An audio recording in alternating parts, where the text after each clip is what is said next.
Good evening, everybody, and welcome to Stand Up Guy Radio, episode 21. We have a very special show for you tonight. Of course, Al Romero, my co-host. You love him. You know him from Miami. Al Romero is very funny. We love doing the show. This is 21. We also have a special guest today. Dennis Regan, ladies and gentlemen, will be joining us on the show. So thank you for watching. Sit back and enjoy. And please help me welcome to the show my co-host, my good buddy, Al Romero, everybody. Al Romero is on the show as always. Al is fighting with the dog. I am trapped with a dog. Usually my wife is the one that takes care of the dog when we're doing the podcast. You sometimes can hear in the background, but now I'm trapped in the house with a dog. How big is that dog? How much does that dog weigh? About 13 pounds. 13 pounds of dog is fucking up your life. Unbelievable. Yeah. She's great though, but she's so hyper, man, and she barks so loud for such a little dog. You know? How old is she? She's 11, but she acts like a puppy, man. She has so much energy. I know. She runs. She doesn't walk anywhere. Right. She runs from one room to the other. Right. So I mean, what's going on? I'll tell you what's going on with me. I'm going to be at the library in Punta Gorda. Have you ever done that room? I was going to do it, but it got postponed, got canceled because of COVID. No, that's not what happened. Everybody's telling you that, Al. That's not what happened. Well, it just coincide with the date. So it's an excuse, a good one. I was getting told that about a virus in 2018. Anyway, but no, Gordon Myers is a great guy. I used to do the back room in Miami. And he has this little room. It's in the Sheraton. It's a nice hotel on the water, beautiful place. And there's this room called the library, and he has a stage and a backdrop. And I like the idea of being loud and making people laugh in the library because it reminds me of being in school. You know, being told not to talk, right? Yeah, like when your buddy in class was getting in trouble for talking, so they would separate you. Yeah. And then you would look over at him to try to get him to get in trouble again. That was fun. So I'll be there with Sheena Regan. Do you know her? No, I heard her name before, but I don't know her. I think very funny, very sweet. You worked with her before, right? I've worked with her many times over there at Fort Myers. She's very funny. Like, you know, I think it's hard for a female comedian to be funny, but she's very funny. And then this. Are you saying that female comedians are not funny, Mike? I'm not saying that. I'm saying that it's hard for them to be funny because the audience will not. I think there's that, and I don't like a lot of female comedians. I don't like a lot of female comedians. I think some, just like, for example, I think a lot of black comedians that I've met, and even professional famous ones, just do like their impression of Richard Pryor, Eddie Murphy. Like, they don't do their own thing. And it's always about being black.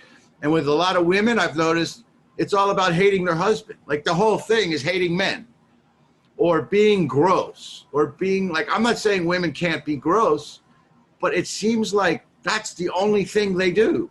I came up with 10 minutes. Yeah, I know. I came up with 10 minutes of material purposely, which is nothing like, you know, reversing that mentality of women criticizing men. And I turned it around and I have 10 minutes and I can't do it on the ships because it doesn't go over on the ships at all, man. I mean, you know, the husbands are there with their wife and you can see them going, oh, no, don't fucking talk about that. I'm here with this fucking woman for a fucking week. Don't talk about that. So you can see the different reaction where you do it at a comedy club and guys are laughing their ass off because usually they're on a date or whatever, you know, but on the cruise ship, I see that it doesn't go over. I stopped doing it. Well, you know. But yeah, that's true what you say. You know. I call it, I am this, you are not. I am this, you are not. I am this, you are not. That's what some people's acts are based on. You know me and how bad I am in relationships and how I pick them. So I'll just mention one person without saying her name. So I'm in a relationship with a female comedian who is writing a book about hating men. I'm helping her write the book. Wait. Are you helping her write the book, actually writing the book, or by being yourself and giving her material to buy the book. Very good. But let's get on with the show because our guest is here, ladies and gentlemen. Please welcome to the show our good friend, Dennis Regan, everybody. Let's bring him in. Dennis is here. There he is, Dennis Regan. How you doing, my friend? His audio will connect. There he is. Dennis Regan, everybody. Let's hear it one more time. Dennis Regan. I think I got audio, right? There we go. We have a connection. Right. Hey guys. How you doing, my friend? When did they turn off the heat, bro? When did Listen. You know, you were right. You know, Mike, Dennis was very worried that since this was going to be on camera, he was going to look so much better than us and, you know, embarrass us. And you have, my friend. You look marvelous. Everybody looks better than us. As a matter of fact, today is one day that I wish I was gay so I could date you. That's how good you look. Just the one day? Just the one day? Yeah. You don't get more than one day with me. Oh, talking about dating. Mike swears that he knows you from back then. As a matter of fact, he tells everybody that you guys used to date back in the day. Well, you know, comedy traffic school. I got to get Mike on the screen. On the how do I get so I can see? Oh, I see Mike up there. Yeah. No, Mike and I remember Mike from back in the day. I don't remember you, Al. I don't know who you are. I knew that was the truth. You called me the other day. I walked into that one, didn't I? Huh? The way you were talking the other day, it seemed like maybe I'm supposed to know who this guy is. You know how that happens sometimes? Al does that with everybody. By the way, I want you to know that our goal is to have every member of the Reagan family on this podcast. All right. Well, how many have you had so far? Well, you're having your sister next week. Okay. Well, she's very insistent that you pronounce our last name correctly. Regan. Not Reagan. It's Regan. Regan. That's right. Reagan is the other guy. Did Brian let it slip? Did Brian let it slip by the mispronunciation of our? No. It comes and goes. My pronunciation comes and go, man. Yeah. You know, I might call you Gonzalez by the time the show is over. I'm not even sure I would call any of this pronunciation what you're doing. Did I tell you he was a lovable prick? Didn't I say that to you, Mike? And actually, Dennis, I'm working this weekend, Dennis, with a female comedian named Sheena Regan. No kidding? I'm working with a female comedian. Yeah, no kidding, over in Punta Gorda. But oh, great. Yeah, but no, I remember. This is what I remember from with you. I went up to Orlando to. I think I was actually might have been helping train or something. I had the comedy traffic school down here. And I went up there, we had a meeting, and when we did a show that night at the traffic school, and then you and I hung out in the parking lot, and I asked you important probing questions like, how do you get on David Letterman? And you were like, oh, it's easy. All you have to do is make sure that Ray Romano's in the audience and this and that and blah, blah, blah. Oh, let me tell a story. What it was how I got Letterman the first time was I was at I opened for Ray Romano at Carnegie Hall. And, God damn! Right? Really? And yeah, wow! It was part of the New York Comedy Festival, I think. I don't know. It seemed wow. Like and Alan King was there. I got to meet Alan King, and he was backstage and everything. Anyway, I did really well, and Ray Romano's show was put together by the Letterman people, I guess the Worldwide Dance or something. Right. So after the show, I was. I did real well. Can I say that? I did real well at Carnegie. Yes, you can. Yeah, I think you can. And then after the show, I was in We'll edit it out later. So after the show, I was in my green room, which had a baby grand piano in it, by the way, which I've never had in a green room or a dressing room. Or anything. Well, it's Carnegie Hall. Come on. I was complaining because Ray's had a big grand piano in his, I think. But anyway, the Letterman people were there, and they said hello to me and the producers and stuff, and they said, we would like to have you on our show. So that's how I got Letterman show. The reason I think it's funny is because like guys like Mike or whatever, they say, how do you get the Letterman? How do you get on Letterman? I said, here's how you do it. You get yourself a gig at Carnegie Hall. and you kill in front of the Letterman. Yeah. He made it sound so easy. Why didn't I think of that? Did a little bit backwards. Carnegie Hall is harder than get on the Letterman show. Yeah, that's the point of the joke, though. Exactly. I mean, thank you. Yeah. Thank you for. I'm explaining it to Mike. Am I going to have to explain it? Mike, I'm explaining it to Mike. No, but I remember, because I'll tell you, I've told everyone this. I didn't take comedy seriously. It was more like a hobby. Then I started going to traffic school. Then I started winning some awards, and then it became a professional thing. Wait, let me interrupt you, Mike. Excuse me for a second.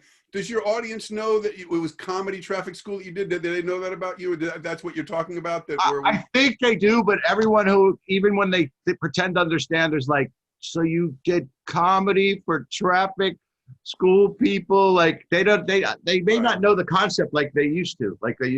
Right. Okay. But we were joking actually with Brian the other day when I was talking to him about it. When I go, yeah, the way it works is you can either pay the fine or go to Mike's comedy show. Yeah. Or a year in prison. Yeah. I'll pay the fine. We're court ordered to take comedy traffic school. But do they still have comedy traffic school? I assume they do. I don't know. Everything. I started my own, and Al actually did it too. Al did it. Was one of my instructors. It was really good. I don't know, Dennis. I'll tell you. I think doing that, I did it for 7 years, about 20 classes a month. I think doing that helped me more as a comedian than anything else. If you had to break it down, because you had to be clean for 4 hours. The expectations were pretty low, so that worked in our favor. They were sober, they were pissed off, and they were there for 4 hours. I don't know. I think it made me a better comic. What do you think? Did you enjoy it? I really enjoyed it. I enjoyed it. It was a lot of work went into preparing because you really wanted to know what you were talking about. But I only did about 20 of them. Oh wow. But I had the same sort of feelings coming out of there because I just had to slow down. I would tell stories and stuff that I would never tell on stage because you have a lot of time to fill. I found the people to be, they're not happy to be there. They think you're the state. They think you're the head cop or something. Right. And you find ways to disarm them and go, look, I don't want to be here any more than you guys do, but I'm going to make it. We're going to make it fun. And then it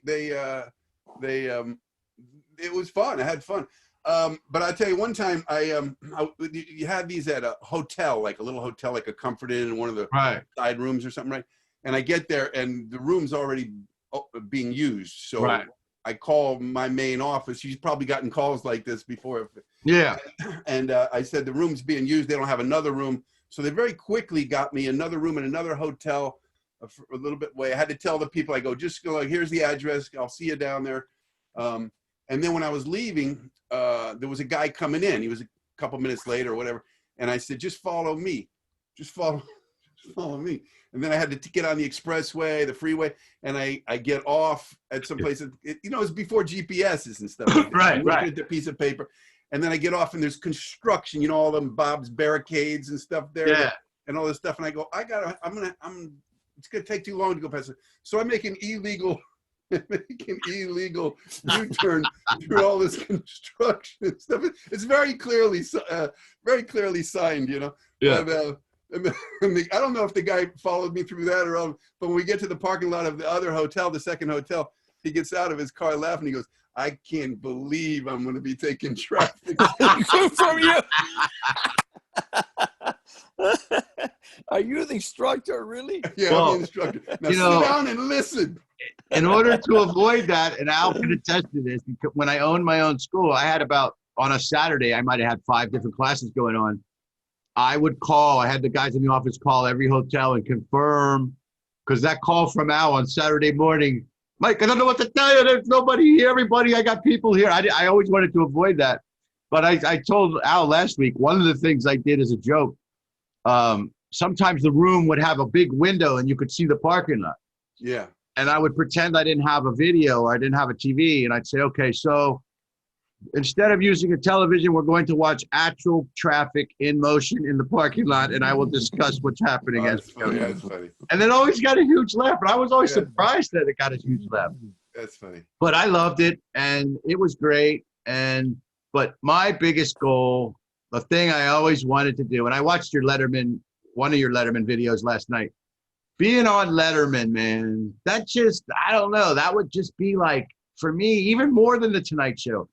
I know the Tonight Show is like that, but man, how is it to be on Letterman, man? Is it great? What was it like?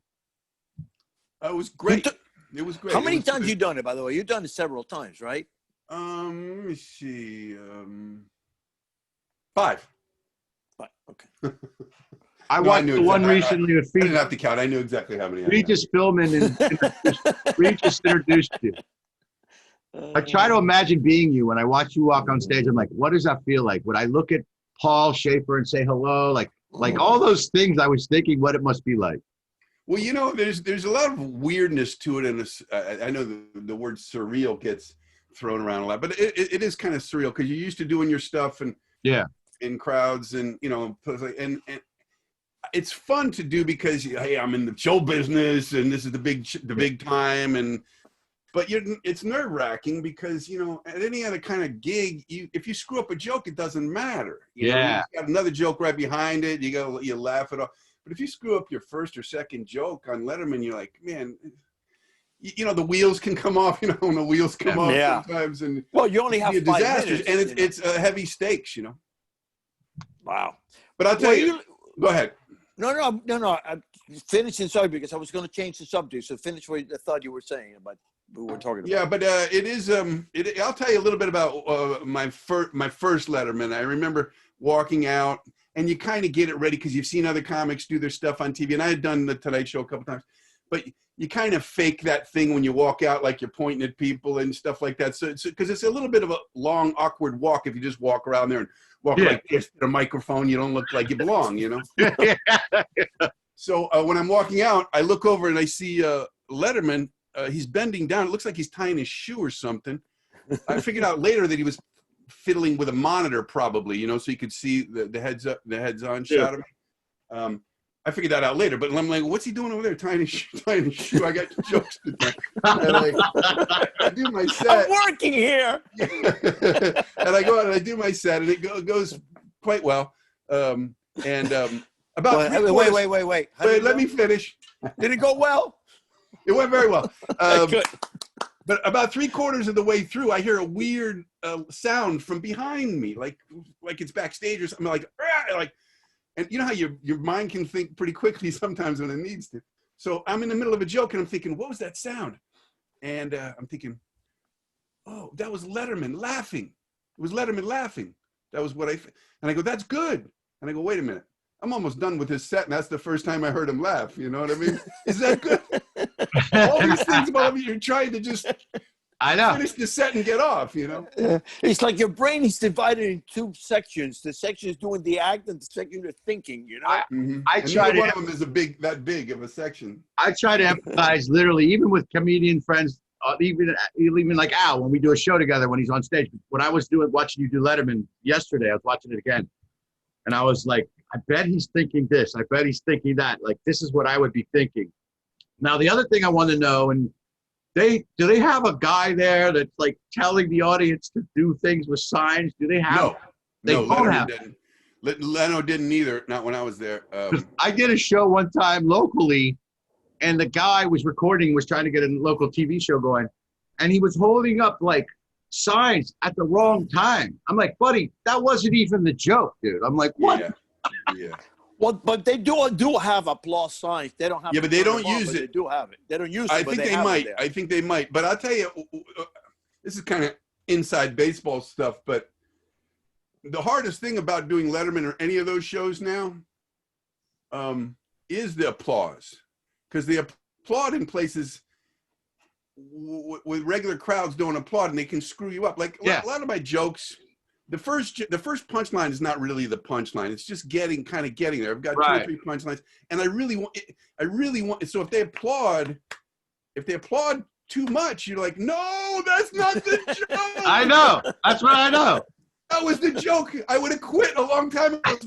No, I want to get to the joke. So the applause screws you up. Now, if you're just a 2-liner comedian, it's set up, punch, set up, punch. Yeah. You just you'll just stand there and smile. Like I've got 19 applause breaks, but guys that work like I do, it kind of screws me up. So you have to work around that. That's what I noticed about your set. I was like, their audience is not getting what he's saying. He's much more subtle. You're just kind of leading up with the whole thing. It's not a setup punch type of deal. Yeah. And then it eventually becomes that. But I'm like, the audience isn't getting him yet. They don't understand him yet. They're very happy to be there. They're very hyped up. They want to, and they may have been told, to be excited or whatever, but they don't have to be they don't have to be told to be excited. They're excited and they like comedy. Yeah.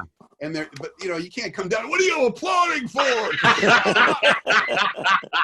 But listen, if the worst thing you have to complain about is getting applause, you're doing pretty well. And when I tell that to most comedians, they look at me like I'm out of my mind. But it is the biggest challenge for me on those shows. I know exactly what you're saying. Yeah. I know exactly what you're saying. It's like going to I don't know. I can't think of it. You know what else it's like, Al? I can relate on this level. When you do a show and your buddies know your act, and you go, are there any Italians here? And somebody who knows your act yells out, yes, even though he's not, he thinks he's helping you. Right. I'm like, dude, I don't need you. I don't put plants in the office in the audience for my show. They think they're helping you. Yeah. I'm like, no, I want a real person that is really Italian, not you. Yeah. Yeah. Yes. Some guy with red hair and beard and blue eyes going, yeah, that's me. And the other, just like that, like Mike said, the guy in the audience who wants to be, when you do crowd work, he wants to be funny. You're like, just to answer the question straight. I mean, I know I'm not the only funny guy. You might be a funny guy, but for the dynamic of this show, is for you to be funny. What I do, I don't mind a little bit, but you ask a guy what he does for a living. I'm a gynecologist. I do porn. I'm a stripper. When people do that, you know what I do? I look right at them, and the audience is totally silent, and I just go, "Comedy's hard, isn't it?" That's if they didn't get a laugh. Yeah. Go ahead, Al. So what are you living nowadays? You're living in LA, right? I'll get that. That's as specific as I'll get as to where I live, Al. I don't want you to give me your address and zip code. Okay, it's 56319. Okay, you live in the state of California. I live in California. Okay, I live in California. It dipped into the 50s last night. Wow. So did here. Yeah. We have people dying of hypothermia in Florida. It's 50 degrees. Yeah. What part of Florida are you guys in now? I'm in Pembroke Pines. I'm in Fort Lauderdale. Yeah, I grew up in Miami. You know that, Mike? I grew up in Miami. I know. Yeah. You went to Columbus High, right? Yeah. What year did you graduate? See, now you're making an assumption. Okay. Okay, I won't get personal. How old were you when you realized you were heterosexual? I think 41. It took you that long, huh? Hey, what was your? I was. What was your question? I forgot already. Yeah, no. When did I graduated high school in '73? Did you go to school with a guy named Ron Nentwig? Yeah, he was a couple years older than me. His sister was my age, and Columbus was an all-boys school. His sister was my age and went to the school, the boys and girls, that grammar school that went up to 8th grade. Debbie Nentwig, yeah. Oh yeah. Well, Ron is a good friend of mine. He used to be the center for Columbus basketball team. Yeah. I remember. Yeah. I enjoyed him watching him play. He was great. Yeah. He's a good friend of mine. Yeah, good. Tell him hi. I will tell him so. I will tell him that. He'll get a kick. Tell him to say hi to Debbie. Okay. He'll get a kick out of that. That you remember him. He'll get a real kick out of that. So what are you doing now with this COVID thing in terms of work and stuff like that? Oh, this is the part of the episode where I'm supposed to say all the great stuff I got going. Oh, I've written a book. I'm going to be in a movie. I've got podcasts coming out and web series and things like that. I'm not doing a damn thing. Okay. Let me rephrase. How are you handling? Am I being too loud? I got my microphone here. Somebody going to work on levels? Yes, we will. Yeah. I'm sorry, I interrupted you again. No, I was wondering, how are you handling the fact that, the work has been cut down and stuff like that?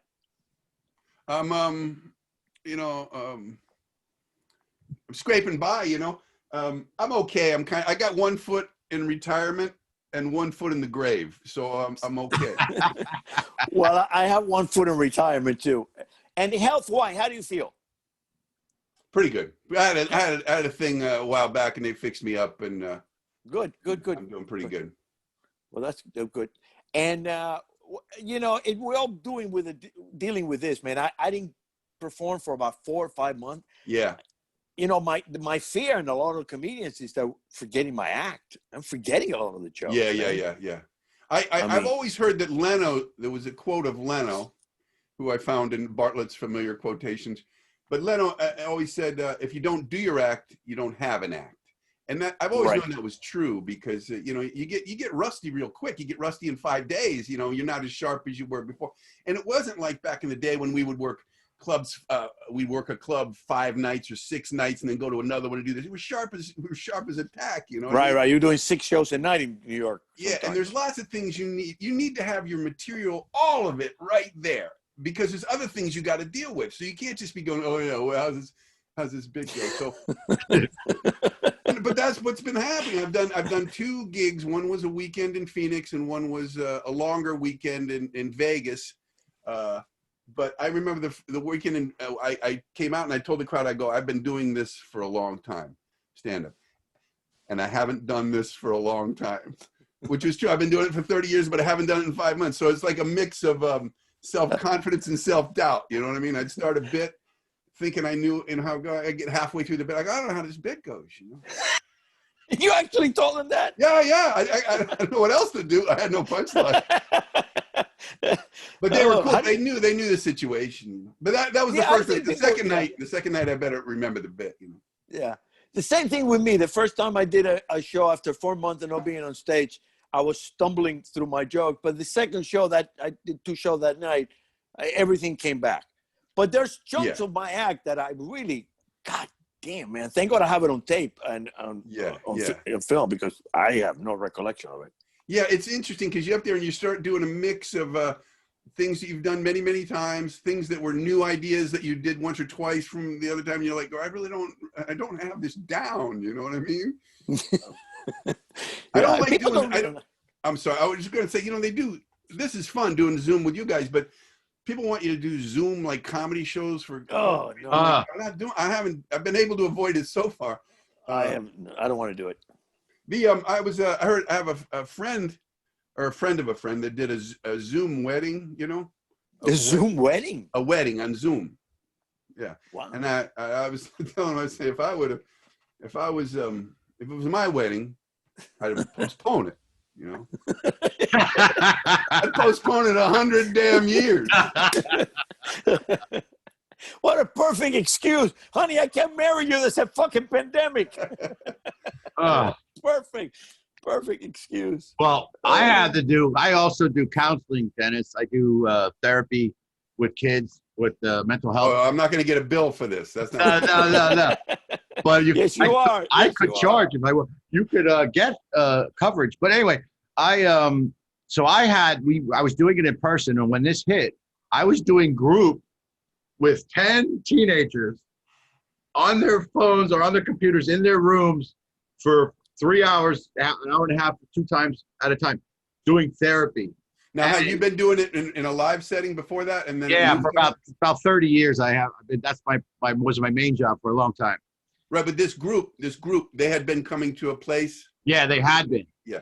And then this hit, so to keep it going, keep it, continuous, we started doing it on Zoom. And at first, I used to have panic attacks beforehand, because it's first of all, you're bringing that into your house.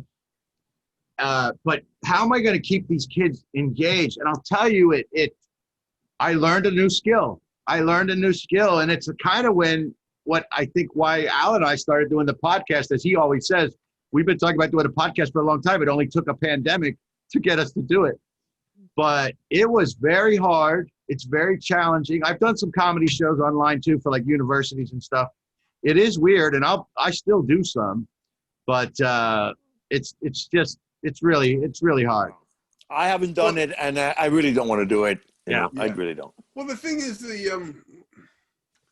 everybody knows there's no secret timing.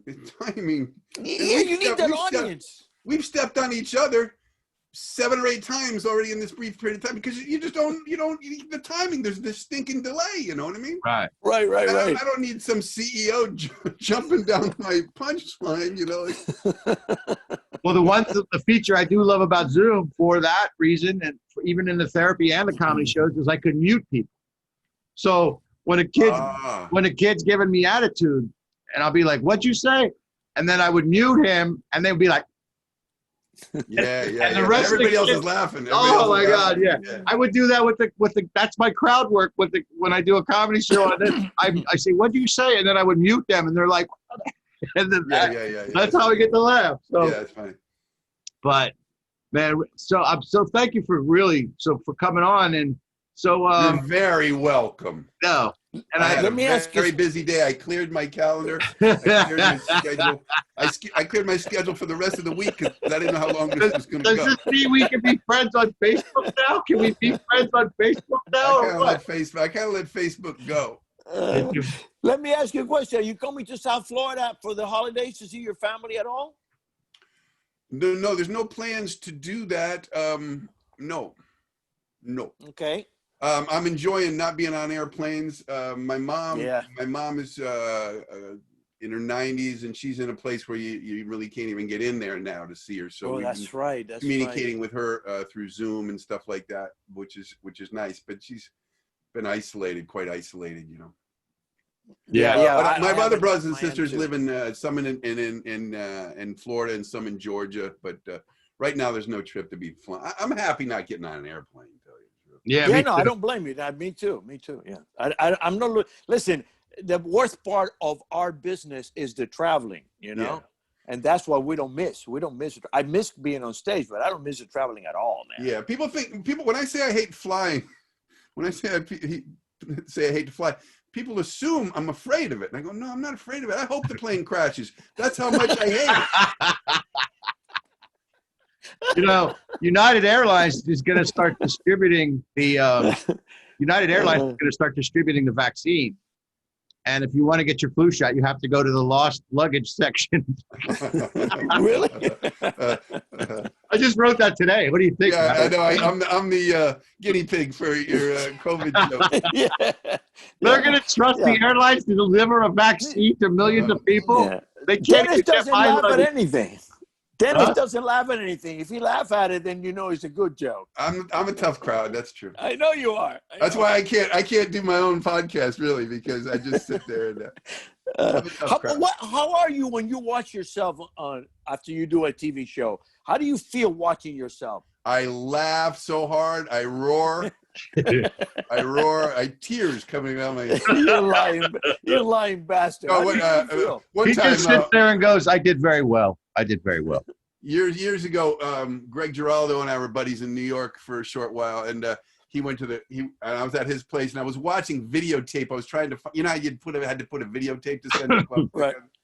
And I was watching a video of myself, and he came back to the apartment, and I was just pretending to be laughing, rolling on the floor, laughing at myself. I feel very awkward. I don't like to watch myself. When I do it now, because I have to remember my jokes, it's like a job.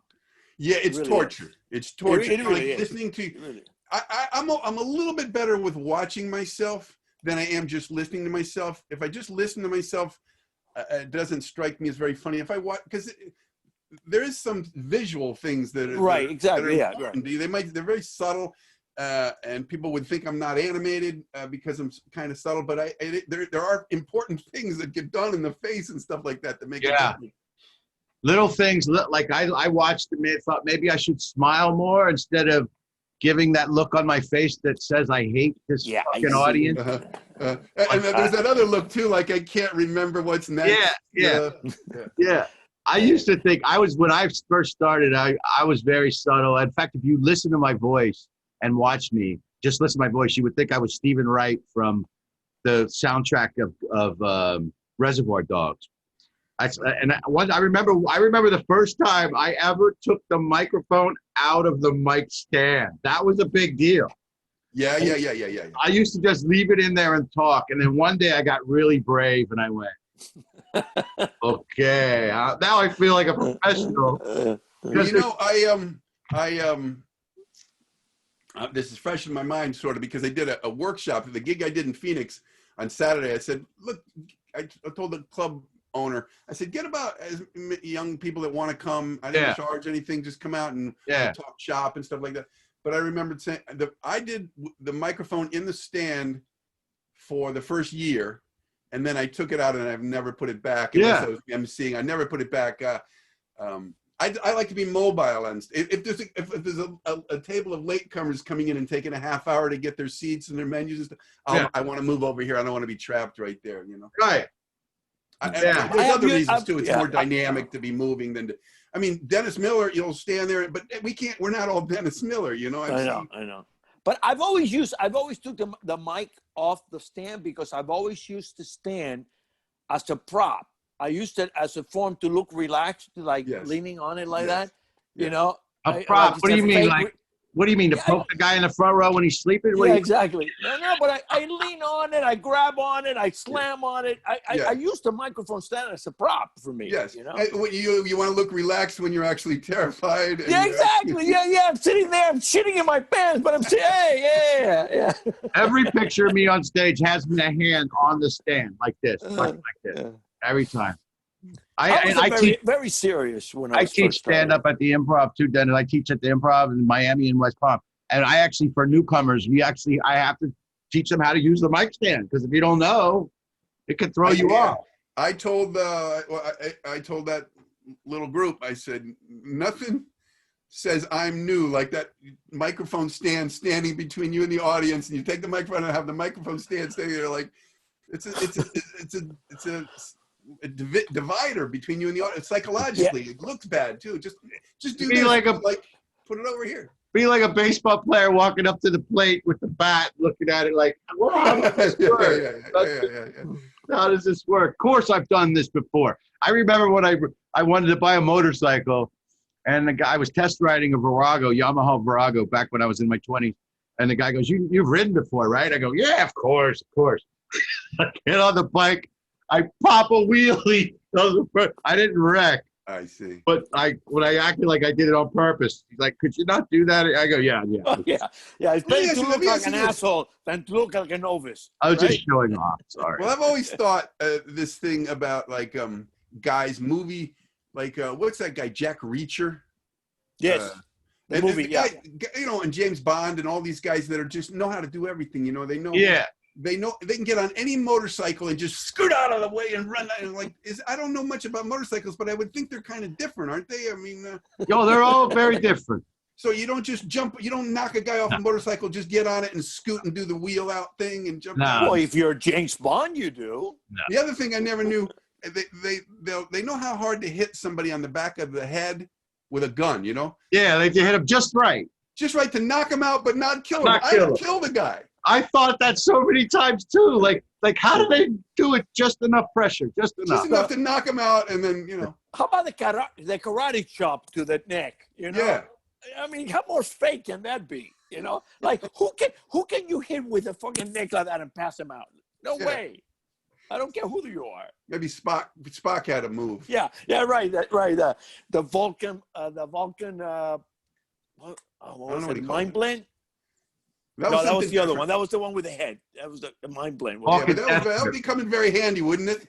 The Spock thing. Well, me and my buddy in grade school, we used to watch The Rookies back in the 70s when the cop show was on. The Rookies. And I used to get beat up on the playground a lot. I started school early. I was little. I got bullied a lot, but he was my only friend. So we used to watch The Rookies, and then next day on recess, we would practice all the fighting moves that the Rookies. And I'm like, this is not working at all. We would try it. We get our asses kicked. Yeah, you need the guns. Yeah. You need the guns. yeah. Like that movie with Indiana Jones when the guy does all the fucking things like that, and he just there go. Do you know why he did that? Do you know why he did that? I actually do. Go ahead and tell it, Mike. He did that because he had diarrhea. What I heard was he had to go to the bathroom and he didn't want to do the scene, so he just did it as almost like a joke, and they kept it in. Is that what you heard? Yeah. He was sick. They were going through all this stuff, and he said, "How about I just shoot the guy?" Yeah. And Spielberg goes, "Yeah, all right, let's try that."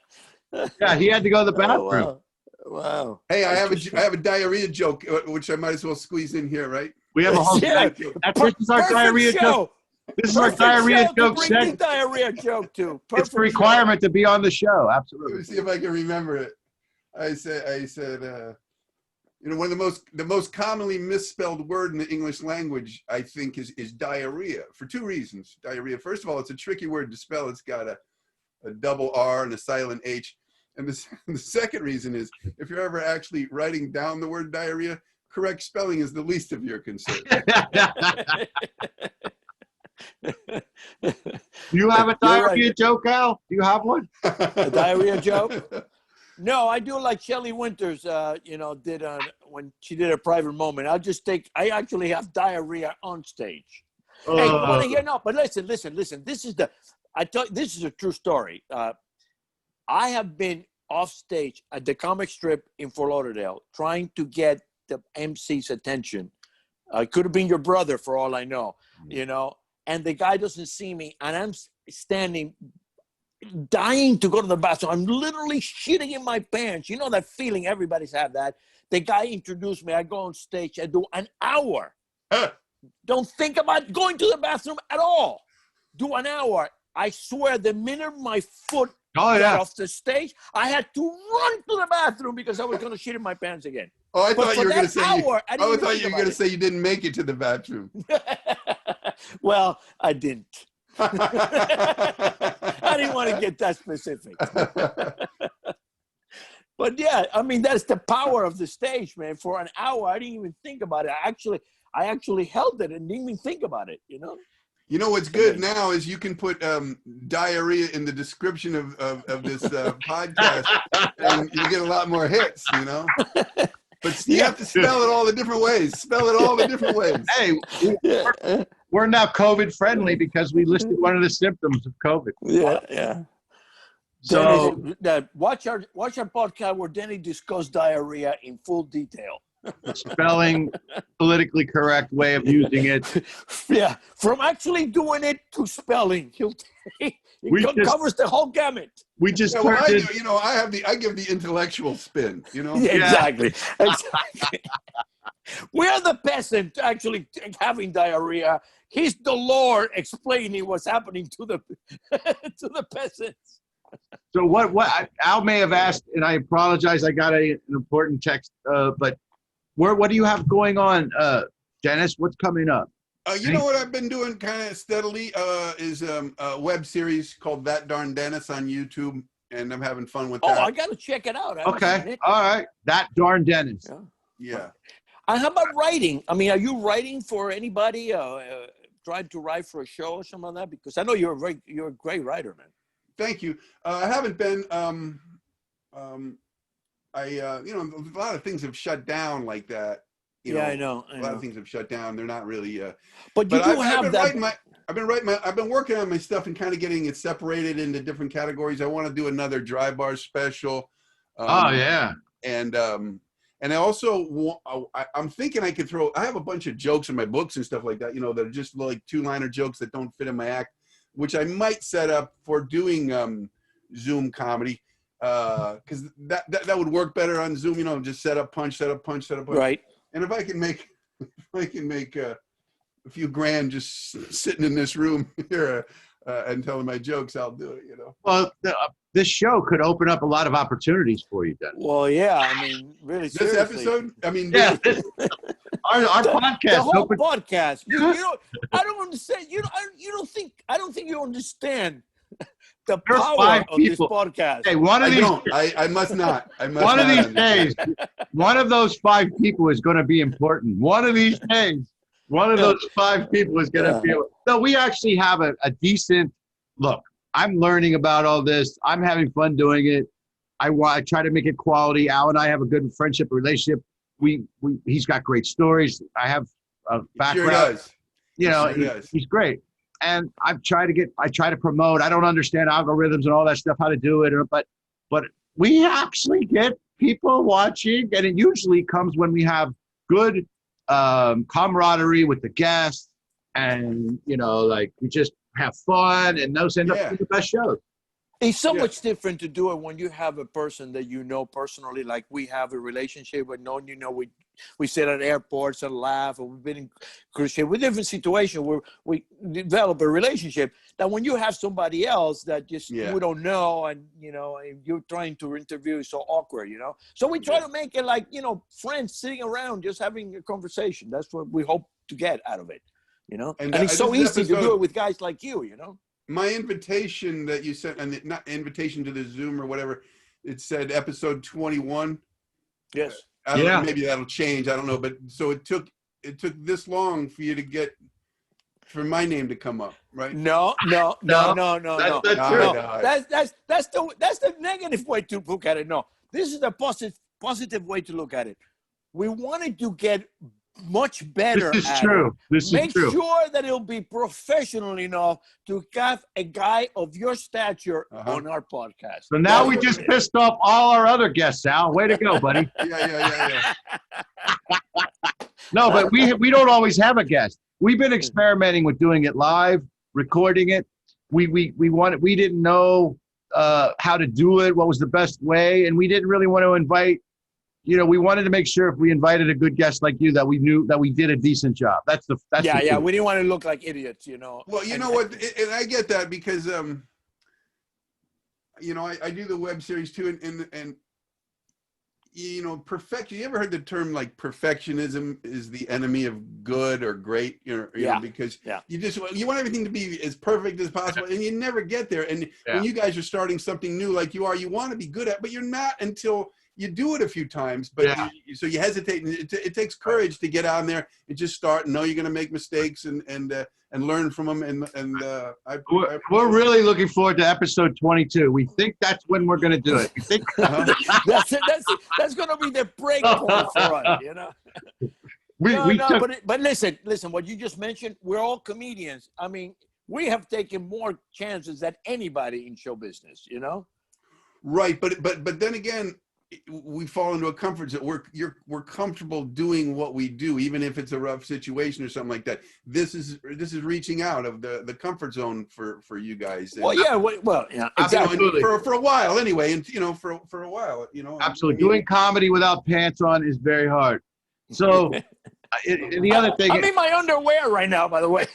Really, I am. I'm not lying. In regards to the writing, Dennis, I'm glad Al brought that up, because if you have anything you're not using like on the side, I would be willing to give you a few dollars to pass those on to Al, if you could. Joke? Oh, for his sidekick role there? For his stand-up, for his act. For my stand-up. I don't know why he has one video. I don't know why he even has to watch this video. We can all tell you. Just tell me. I do the same thing. I got stuck in it. I'm in the trap where I don't write new stuff. I need to write more. This should be I wrote 7 new jokes. Okay. Yeah. All right. Did you hear the triumphant spirit in that statement? Saying it to a guy that probably writes 100 jokes a day. Me? Yeah. No? Hey, what is your writing process? We were talking about that with other comics. Like, I have to be interacting with somebody. Are you the kind of guy that can sit in his room and write? What is your writing process? Well, in that, I'm kind of repeating what I said in that workshop, but to these, I want to say young people, because they weren't all young people, but new to comedy. So many comedians will say you got to write every day. They're just talking out of their ass, and you write every day. Not why we became a comedian, because we wanted to sit down and work every day. If I wanted to be in a cubicle, like there's plenty of those.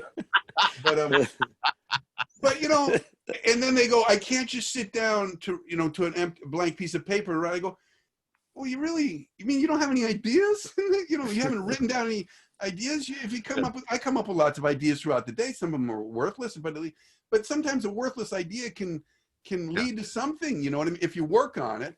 So I have a lot of ideas on my iPad and then my thing like that, and I get to them, and sometimes they turn into something. But I never have to sit down to a blank computer screen and go. Yeah.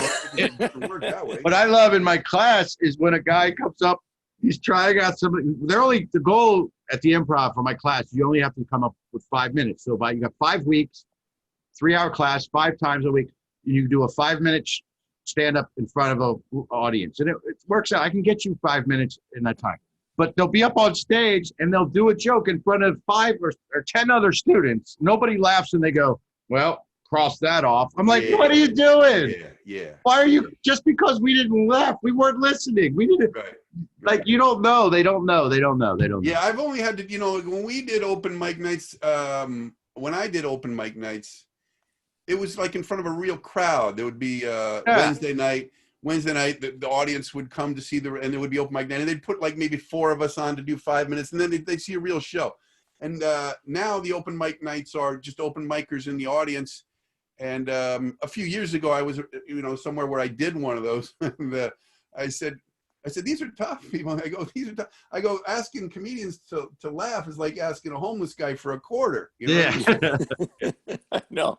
And they only laugh myself. If I'm sitting there and I'm waiting to go on, even in a regular comedy room, if I'm waiting to go on, I'm much more in my head and in my mind.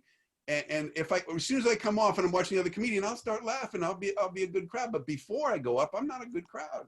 Yeah. No, you're in your head trying to prepare. Yeah. People don't realize, at the end of this is a performance that you have to, and you have to develop. You have to actually put it out there and actually get results. When you are a professional comedian, they expect results. Yeah. So and they only laugh at the guys they like and the girls that they want to fuck. So. Oh, you mean those open mic? Those. Yeah. They laugh like, I helped write that joke. I helped write that. Yeah, and they'll even have laptops open and stuff because that's. Oh my God. I do find. Anyway, never mind. When did you start? By the way, you didn't start at the comic strip, did you? That was one of the rooms I started at. That was the room where I decided I could do this. Me too. I was doing it about 6 months. I started at the Coconuts. My first time was at Coconuts in Miami, North Miami, up there. Okay, yeah, I know. And about 6 months later, I went to. I've been working most nights, 3, 4, 5 nights a week. But then about 6 months at the comic strip, I remember I went there and it was a small crowd, like 16 people. And I had never done well in front of a small crowd. I hadn't done too many small crowds. And the other comedians were going, no one's done well. No one's done well. And it was late in the night. And I went up and I did well with the small crowd. I was able to kind of massage my stuff into not sounding like material, and pretend like crowd work, use crowd work to ease into material. And I did well. And that was where I went, I think I might be able to make a living at this, I mean, because that's kind of real world stuff. Not people think getting in front of a lot of people is hard, and it may be when you're new, but that's the easy crowd. Yeah, definitely. The small crowd is the one that kills you when you first start. And there's a weird number of people. Like if you have 6 or 8 people, which you have sometimes, even the audience knows this is weird, this is impossible, right? But when you get up to that other number of like 18 people, it's still hard. It's still hard. God, yeah. But they're looking around like you're not killing like Chris Rock or something. You go, there's 18 of you. It's a weird number, Yeah. In a big room that could fit, 150 people. Well, one of my best. What years were you at the comic strip, by the way? I started in 87 or 88. Around then. One of my best jokes came from that experience. And I still have it to this day, and I love it when it happens. One person's laughing, no one else is laughing. I go, you know what's worse than no one laughing? One person laughing hysterically. Because they are now accentuating the fact that no one else is laughing. And now I have a dilemma. Do I stick with the one person who's laughing and hell with the rest? Yeah, that's very good. And I just started thinking out loud, and it became a huge thing. Now I love it. But anyway, the time has really flown by, Al and Dennis. And this has been a lot of fun. It's great to reconnect with you, Dennis. I hope we can do it again. I hope we can. I hope I see you again, man. I don't know. You have to remind me what we talked about this time. Every time I start to say something, if I, can I just one kind of a note. I don't know how you. Whatever you want to say, and I want to hear what that name of that show again, so I can post it. Should I tell you now while you have a crayon in your hand? Yeah. Yes. That darn Dennis. Okay, got it. Should I? How about if I send you a link of one of my recent episodes that I'm. Perfect. Okay. Very good. I'll take care of it. Yeah. But I remember one time I was at a club. It was in Fort Lauderdale. It was Governor's. They had a room there for a while. It was I think Mitch Hedberg used to go there. It was in Miami though. No, it was in Fort Lauderdale. It was on Commercial Boulevard or one of those, something like that. I don't think I worked that one. But it was an open mic night. But it wasn't. It was a crowd, a regular crowd, but it was a small crowd, and no one had been doing that well. And I went up, and I wasn't doing well either. And there was a guy sitting by himself right up front. And I said, you know how we do, like, okay, what do you guys want to talk about? Just, throwing, just tried for something because the material wasn't working. And the guy said, you're doing all right. And I said, what do you mean I'm doing all right? I'm not getting any laughs. And he said, I haven't heard any of this stuff before. And I thought, at that moment, but later when I came off, the guy was giving me a real pat on the back, like at a time when I could use it, you know what I mean? But that was he was just like a fan of comedy and was like, you know what, at least you're telling stuff I haven't heard a million times. Yeah, I was along the same lines. I misunderstood the guy though. I was at Boca Nuts. I did a guest spot of some famous Latin comedian. I still can't remember who it was. But I got off stage. I was very, very new, about 3 years in. And I walk off stage and he was going up and he goes up to me, he goes, man, you have a great TV set. And I was like, fuck you, bro. I wrote all that shit myself. I thought he was like saying I stole it from television. I go, I wrote all that shit myself, you cocksucker. And he's like, whoa. He goes, no, that's what I mean. Your set would be good for TV because it was so clean. Well, see, but at least in that situation, Mike, you found out about it immediately and were able to correct it. There's times when you say something to somebody and then you find out about it 15 years later. Yeah, that's true. That's true.